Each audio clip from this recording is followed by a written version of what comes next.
பொதுச் செயலாளர், முன்னாள் முதலமைச்சர், வருங்கால முதலமைச்சர் எடப்பாடியார் அவர்கள் இன்னைக்கு சென்னை சென்றார்.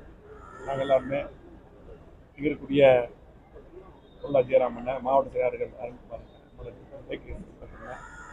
அனுராமன் உட்பட எங்களது வெற்றி வேட்பாளர் ராமச்சந்திரன் உட்பட அண்ணன் அத்தனை பேரும் இங்கே பணியெடுத்து வந்திருந்தோம். இன்றைக்கு கோவை மாவட்டத்தில் அதே போல தமிழ்நாடு முழுவதும் இன்னைக்கு 2 நாட்களாக மழை பெய்து கொண்டிருக்கிறது. இருந்தாலும் கூட இன்னும் கோவை மாவட்டத்தில் இருக்கக்கூடிய குடிநீர் பிரச்சனை எல்லாம் கடந்த முறை ஒரு 10 நாட்களுக்கு முன்னால் மாவட்ட ஆட்சியரை நாங்கள் சந்தித்து குறிப்பாக குடிநீர் பிரச்சனை மற்றும் பல்வேறு பிரச்சனைகள் விதமாக